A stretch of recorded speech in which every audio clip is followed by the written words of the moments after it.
Aries rising. How you doing, Aries? This is your reading for the Virgo full moon that was a total lunar eclipse. It's already happened, but don't worry, I work with 6-month cycles. So the energy that comes through in this reading is going to serve you over the next 6 months in the Virgo area of your chart. We're also going to be pulling some cards for Mercury's retrograde phase that's in your sign currently at the moment, Aries.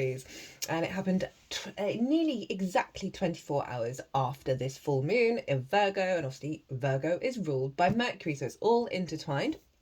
We're going to be pulling cards on the intention of this eclipse that's going to unfold for you, as well as what's going on with Mercury. Hello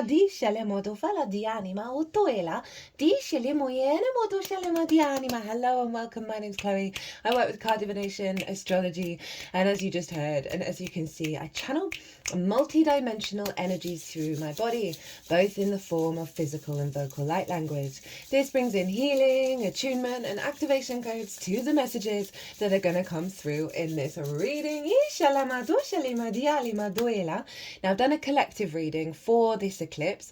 It's where I've gone into a lot more detail of the exact moment of the full moon, that it was the lunar eclipse, and the astrology of that, and really tapped into the most integrated and expansive intention of that eclipse, which is like kind of like the root energy that we can apply to all of the situations that are going on for every individual. And I had a lot of channeled messages in the lead up to that eclipse. I've got a Virgo sun, so it's not surprising, and it was really beautiful to see those channeled messages. It was mostly the channeled messages and not astrology compared to usual, but the astrology that I brought in, I mean, it all mirrored the astrology, and the tarot as well really mirrored the core essence of what those channeled messages were bringing through. So if you want a deeper understanding of this eclipse, pause this video, go watch the collective reading, because in this video I'm only really going to be talking about the houses this is showing up in. I'm not going to go into a great amount of detail of what the channeled messages were or the astrology, because that's all over there. So I read for the rising signs. So for those of you who do not have Aries in the first house, look to the house it does fall in your natal chart. Look to the themes of that house, and you want to apply those themes along with all the other meaning you've got going on in the sign of Aries to the messages that come through, because it will be as if that Aries energy, wherever it falls in your natal chart, has now energetically moved to the first house. So when I talk about the houses for the rising sign, it will always still link in. You just got to add on your own natal chart meaning on top of it. For example, I have Aries up in the 9th house, and my midheaven is there, and the midheaven is linked into career. There's a focal point on career and visibility, and so I'd bring all of that energy into the messages that come through, just to give you an example of what I'm talking about. So my loves, hello Aries rising. Where is this happening for you? The sign of Virgo. Well, it's in your 6th house of work, how you work. Ooh, whoa, okay. We've got quite a lot of the cards coming out already. There we go. Okay. Interesting.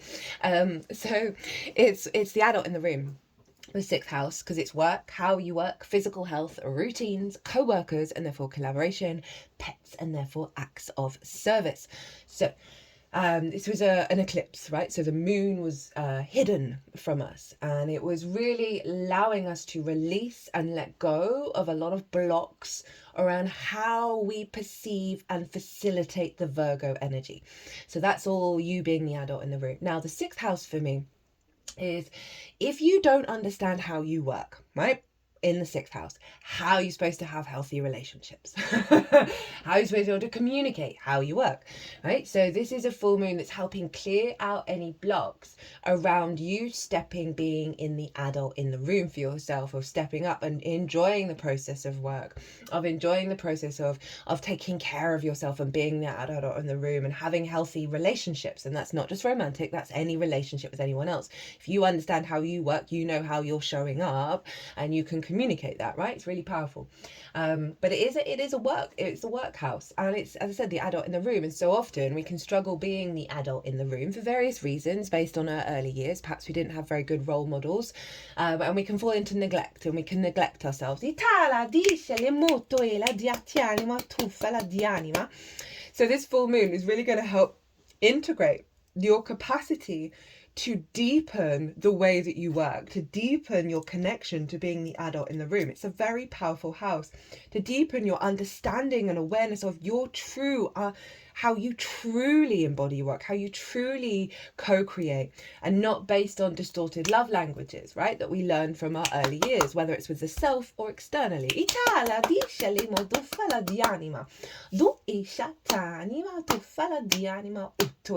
And that sun that was like blocking the moon, so the full energy of the sun, even though it was a full moon, was bringing that energy in from Pisces, right?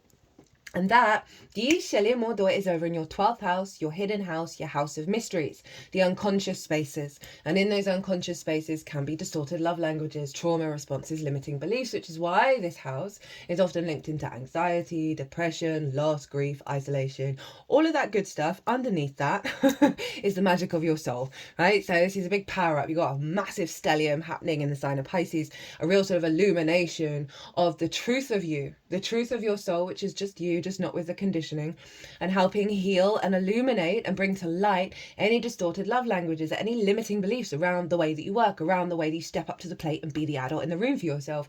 So it's incredibly powerful of bringing that magic of your soul into the way that you work.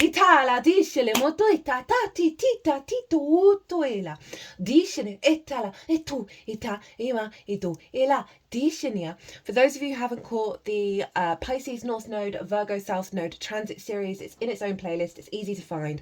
Cannot recommend it enough, because the energy in that transit is obviously linked into the bigger picture of each individual eclipse. So that will give you a deeper understanding. I could talk about it for hours. I could talk about this transit for you for hours, but I'm not going to. If only I was split into 5 million different people all doing different types of astrology. Oh God, that would give me life. And that is happening. It's just not currently in this dimension. Anyway, so that sun over in your unconscious spaces was really helping bring illumination to the blocks that were over in the 6th, and then the activation is going to be integrating all of that. Right, let's look at the cards. So the 3 cards are what's being cleared out, what's being activated with the eclipse moving forwards, how to work with that activation. So what's being cleared out? So this is the release that's happened with this eclipse. We have the 10 of Wands. And this is all about the burden of existence, right? The weight on your shoulders, having to do all the things, not being able to enjoy the ride, right? Being very firmly the adult in the room, but not in a way that's healthy. They can't even see that it's a beautiful day, right? So there's a real sense of karmic clearing that's happening, because it's come in reverse, and I feel like it's linked into that 12th house energy, because often I find with reversals, it's the inner experience of, it's the releasing of the burden internally around how you perceive work, being the adult in the room, that full moon is clearing the decks with that in order to bring out, and it's fire energy, that's your Aries energy, that's your embodiment, that there's been something stuck in your unconscious spaces that's blocked you from enjoying the ride, right? The adult in the room isn't a bad thing, but it can feel heavy, right? So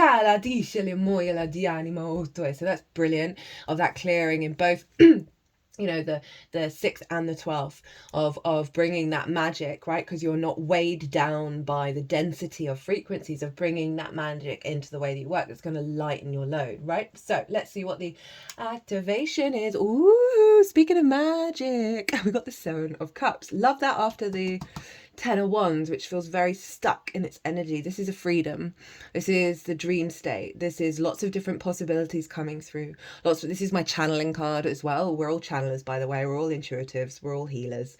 Or we just activate it in different ways. And so this is really shaking up the way that you perceive being the adult in the room, the way that you perceive work. And it's allowing new frequencies to come in, new possibilities, new emotional connections that are beyond your rational mindset, right? It's really bringing that magic of Pisces into the way that you work, of being able to bring that into a state of union and a state of clarity, right? And it is genuinely just breaking out of this denser frequency and into a space of imagination, of creativity, of things beyond your current paradigm. My root chakra is wiggling.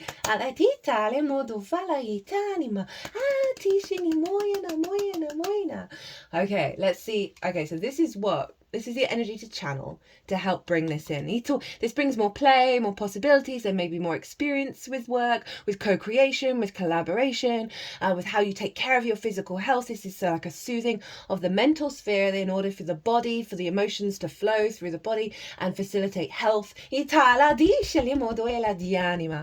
got the Ace of Cups of what to work with. So how to channel this is be in a state of peace, be in a state of abundance, the sense of overflow. Realize that there's a renewal of energy that's coming in, right? Again, we got water again. We got that Pisces energy really stacking up here of your unconscious spaces, right? Of there being an overflow of abundance there, of your connection to your higher self in the way that you work, right? We've got the Dove of Peace. And we've got this overflow, this sense of giving from your saucer, not from your cup, right? Admittedly, this is just a never-ending cup that's being filled, but you get what I'm saying in terms of follow the love in the way that you work, follow your creativity, follow your imagination, follow the flow state. Come at things from a place of love, rather than this weight, this heaviness, right? This feels like a lovely balm. You might, if you've got a tarot deck, you might want to get this card out, look at it, have it near your bed, have it under your pillow. I can see that like heightened connection to the magic of your soul, Pisces energy, of bringing it through in the dreams, of creative ideas in the way that you work, really amplifying that sort of more magical energy in the facilitation in the 3D realm. Now, what is at the bottom of the deck?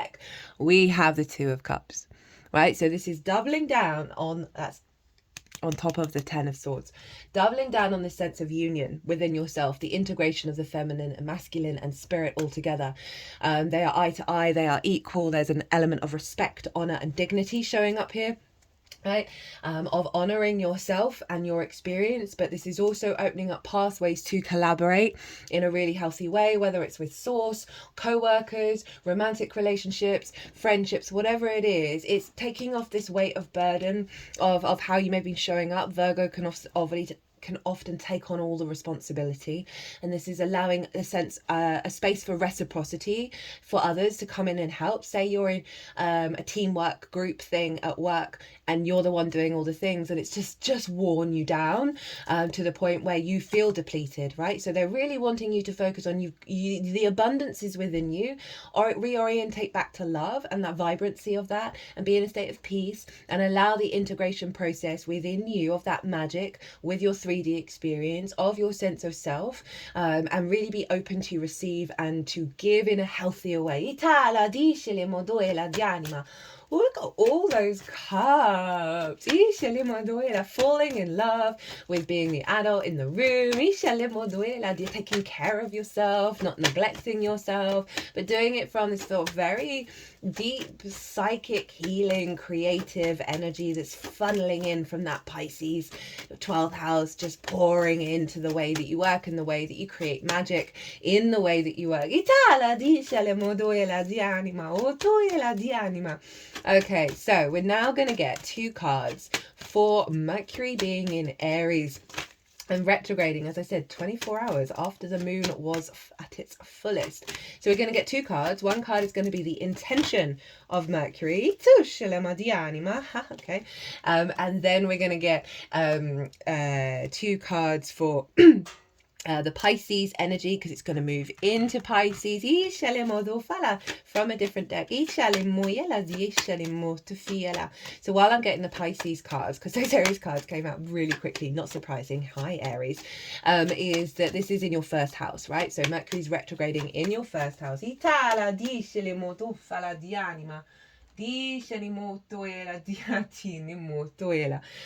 From your first house of your embodiment of self, right? Through your actions and your deeds. It's your body, your character, your sense of self. It's the lens in which you navigate through the cosmic waters, that Aries energy. And obviously Venus, I've done a Venus retrograde series. And a lot of the themes that come up in that Venus retrograde, because she's doing the same thing in Aries and Pisces, is very similar to the Mercury retrograde. I'm not doing a full transit on that. I'm just incorporating it into this moon. That if you want to sort of reorientate yourself to this, there's going to be 4 in Aries moving into Pisces this year. Wild. Go watch the Venus retrograde. I mean, watch it anyway. It's happening in your first house. That's really significant. I had that when it was in Leo.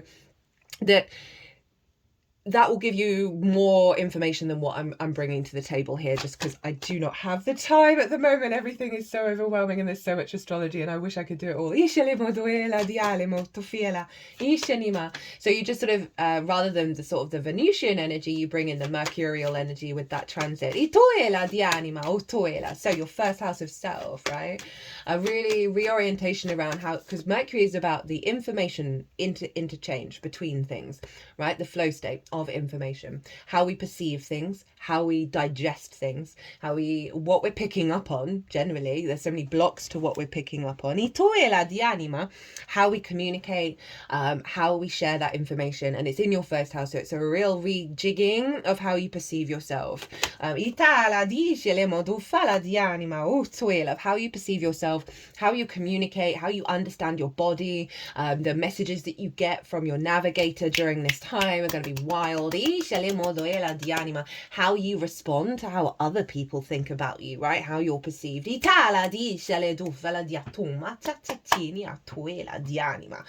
It's reorientating you back to your I am, right? And not the distortions. Shaking the head, which is funny because Aries rules the head. And then it's moving into Pisces. So it's the sort of back and forth around understanding of self, right, in the embodiment, the outward embodiment, and then it's moving into the 12th. And so any difficult energy, and this happens with retrogrades, old stuff comes up because it's here to be released, right? So you may go through some difficulties around your sense of self, and that's all helping that bring to the surface, because then Mercury's going into Pisces, and that's the 12th house, right? There's some difficult energy in the 12th, but it's also incredibly magical, right? It's a very, very psychic house. Mercury moving in the 12th is, you know, collecting the ideas from your higher self, right? Having those inner introspective understandings and revelations around the unconscious responses, around what's blocked you, in order to integrate the magic of your soul. So all of this is self, and then the unconscious responses that govern the self, then Mercury's going to be like, right, no, and then bring that back into Aries, where you're going to have a clearer understanding of self because you've cleared the clutter in the 12th. Right, let's get into these cards. So this is the intention of Mercury in the sign of Aries.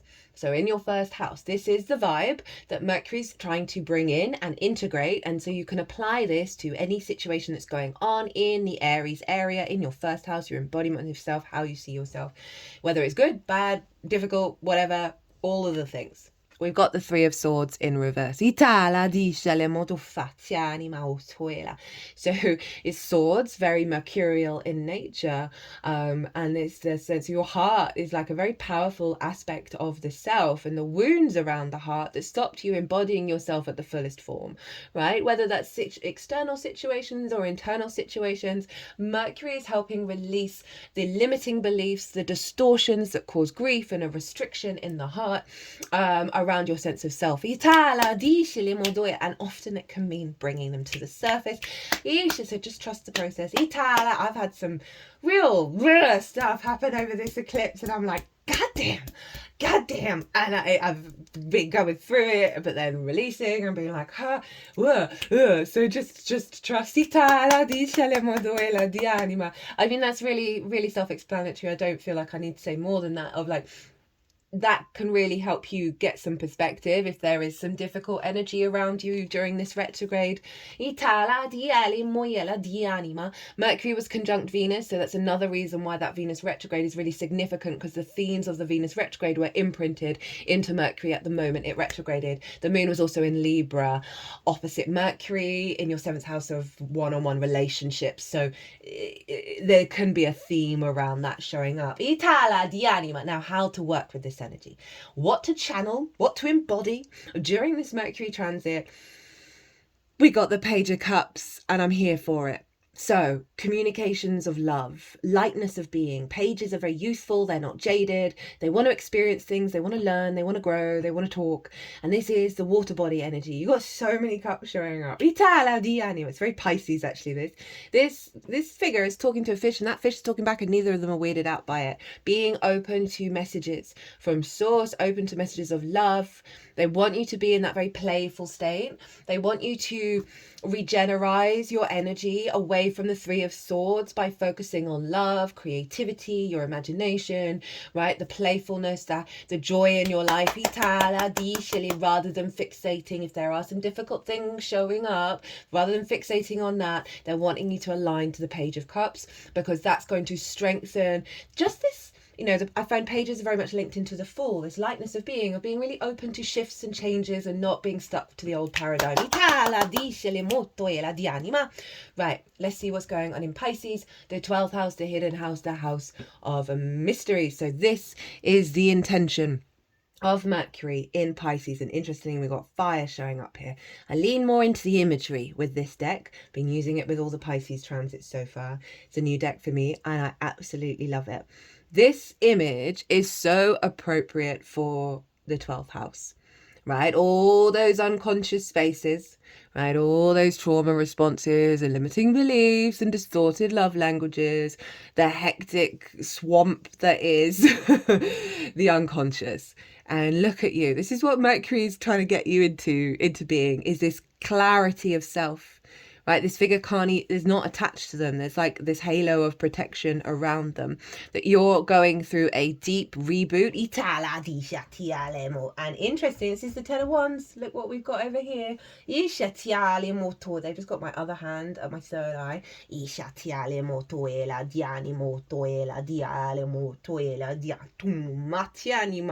And the other side of this, right, is through this clearing of your energy field, that this feels like the encompassing of all the different aspects of your higher self, who are watching over you, protecting you, providing you with wisdom, but not entangling with you. Not there isn't a density here, but there is so much wisdom that's going to come through this clearing, through this releasing of the burden of the entanglement with those limiting beliefs, with those distorted love languages, that's allowing your Aries energy to come through a clearer frequency that's in alignment with that Page of Cups, in alignment with that Ace of Cups, of that your power up is Pisces, right? Right,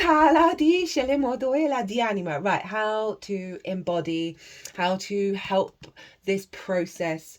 We have the King of Cups. Oh, this is adorable. So often our inner child learns so much in the early years that imprint in our unconscious spaces. Not just the inner child, us as a child, right? And this is beautiful because this feels, it's the King of Cups, so it's very sort of Pisces in nature, of your older self, your wise self, helping your inner child no longer be wounded in the unconscious spaces, and finding more joy, more play, more creativity. So this might be just a nice image to envision when you're going through some difficulties, of walking hand in hand with your inner child and seeking the love, giving stability and strength to that inner child. Because say you're in a really good place, right? And you're like, Chloe, I don't even know what you're talking about with all this difficulty. There's obviously something still there, right? That all of this wisdom that you're feeling now, I'm feeling this at the moment. I've had quite a few experiences that have brought out this real big wound of the inner child out. And I've felt the most grounded and stable and aligned than I ever have in my whole life, yet still, here is eclipse energy, right? Here is this stuff that's coming out. And I'm going to take this on board of imagining my, my wise self, comforting that energy and comforting it to the point where it starts to feel free. Oh, I didn't look at the bottom of the deck. For the Aries energy, 9 of Wands in reverse, right? That came up in the collective. That was one of the first cards that came out, of letting go of being on the defensive, right? Di shenimo doela di anima, tu fala di shenimo do fala, itanima inima ituela, di shenimo agani ana, di sheni dinamo toela di anima, di shenima di anima o toela, Dinah di shatinima, dinima o toela di anima o to shanima. Ina, Diani Moyana. So we have at the bottom of the deck for the Pisces side of it, we actually have justice, right? That Libra energy of the other, and the other can be source. It can be important people in your life, and this feels very linked into this energy of you clearing your energy field and coming to Lady Justice. It's almost like you're asking for a new soul contract because of the work that you're doing. That you're now open. Your vessel is now open to receive the new soul contract. That things are coming into balance. You're coming into your equilibrium. Shalema di animo tu fiena, e anima doela di anima, diatomati anima. Ooh, okay, let's see what that card is. Right, Ishilima di anima, itinima ot oela. Right, so we have the Shaman, Ancient Healing Wisdom. Don't think I've had this card from this deck before. Ancient Healing Wisdom. The deep, compassionate eyes of this Native American shaman portray the wisdom of one who has seen and one who knows. He has witnessed visions, spirits, suffering, and joy, and knows that everything that exists has spirit's intention behind it, able to travel beyond the veil of ordinary reality. The shaman's primary assignment is to discern and maintain the balance between what his human community takes from the natural world and what it gives back.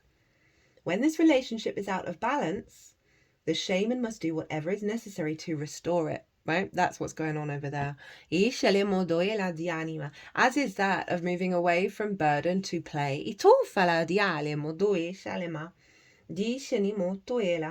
Balance equals healing. The shaman lives his life in ceremony and treats everything with reverence, including the great mystery of death and the even greater mystery of life. He works with his spirit helpers, including his ancestral spirits, to help him in his service to his people and to the Earth Mother, providing a liaison between the spiritual and physical worlds. I mean, this is so first 12th house energy. As well as 6th of work of the shaman, right? In your 6th house of the unseen realms. 7th and 12th house of unseen realms. Charged with relieving suffering as one of his priorities, the shaman does so by first always tending to the spiritual wound, the source of an illness. That's that Pisces energy going on right now. These healing powers have been passed along over the millennia from the ancient ones who knew the healing and curative powers of spirit. An illness, whether physical, emotional, or psychological, stems from an illness of spirit. It may be due to soul loss, psychic intrusions, ancestral karma, or any other spiritual causes that could be contributing to the manifest condition for which you seek. Whatever other methodologies or remedies you pursue, whether allopathic, alternative, or a combination, let the healing of your spirit be your priority. Know that the deepest spiritual wound is the illusion of being separate from Source, God, Creator Spirit, or whatever name you give the Creator. It is the trick of the mind that creates this sense of separation. This is a time for deep healing, starting with your relationship with Spirit. Call upon your spirit guides and ancestors to help you with any emotional, mental, or physical healing that you need. Call upon the Creator to assist you in mending any rift in your relationship with Spirit. Choose thoughts that support wholeness and well-being. Allow any darker thoughts or shadows to appear as well, but simply observe them as they arise in consciousness, then dissolve. See yourself as healed, whole, and complete, and it shall be. Oh, this is just all of this. Itala, dicele moto toela. You know, it's almost sort of the first earth energy that we've got coming through. I mean, earth hasn't shown up very much at all for any of the readings. Again, not surprising, the moon was blocked from the earth. Itoela di anima, do fatania, I shattianimo, tu itattinimo, tu fatatinia. Utu shenama itatini mahoto, ishatiti atano, oto esha ayo o e ala o oto e a o a o a o a. Don't know what's going on here, but it's pretty cool. Very different frequency to what's come through in any of the other signs.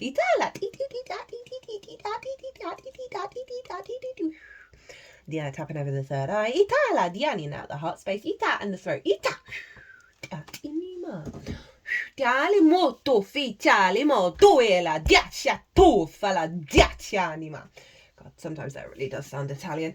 Right, okay, so we've got from the Wild Unknown the Wild Unknown Animal Spirit deck by Kim Krans. We've got the Black Egg, and this is from the Spirit section because it's split up into elements, which I was like, whoa, because whoa. Speaking from an authentic voice, the truth. How appropriate for a Mercury energy. The Black Egg contains one of life's essential treasures, the truth. Inside of it resides no confusion, excuses, small talk, noise, or lies, not even white ones. This living and breathing vessel harbours only that which rings true. When this essence is in balance, we speak slowly and clearly. We are drawn to activities like writing, reading, teaching, singing, or perhaps public speaking.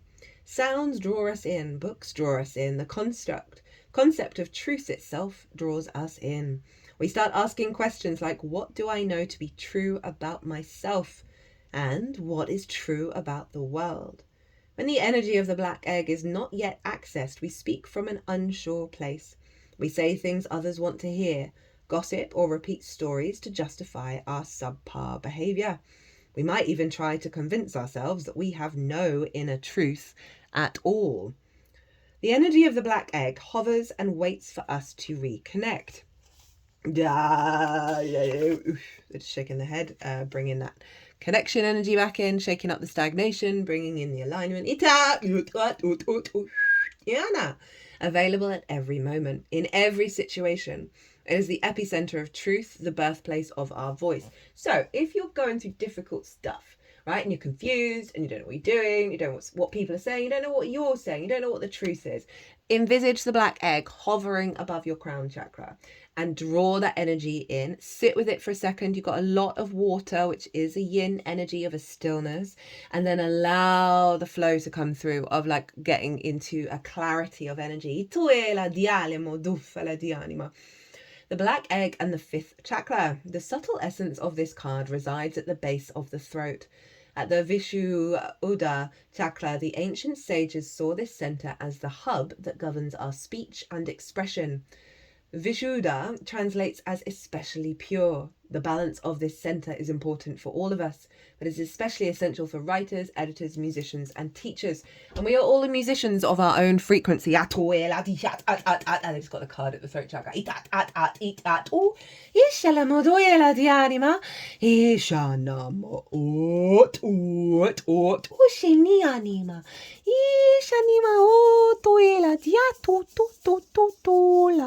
Disha titinima atala 33333 ishelemo fatata tinima ututi shirima ut.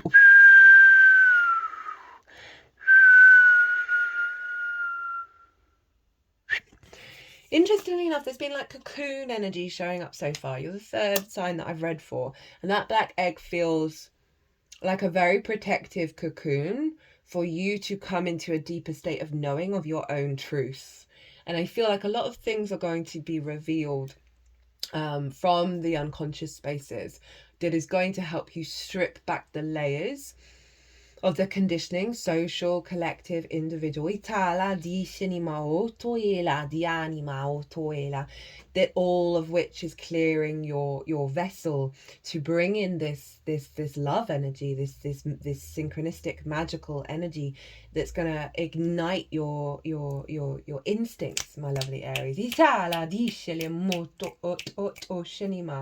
Because with that coming up, it's sort of highlighting there are some things going on that you might not have clarity about. You may think you know, but because of that card, it genuinely feels like you're pulling back some illusions, but it might require just a little bit of conscious awareness of that going on. It's not for you to then second guess and question everything and doubt everything.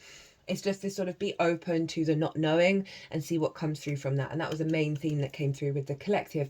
Right, my lovely Aries, I'm going to leave it here. I hope this resonated. If it did, hit that like button, leave a comment. I love to hear from you. It's always an honor and a privilege as just to do this just in general. I feel so blessed and highly favored. If you want to deep dive, whether it's on the eclipse cycle, or the fact that you've got 4 planets retrograding in your sign, Aries, in particular with the Mercury retrograde, my website is everywhere. Or if you want to pay by PayPal, email me directly and we'll sort something out. But other than that, my loves, be good to yourselves, be good to those around you, safe travels, all these cups, and be well until we meet again.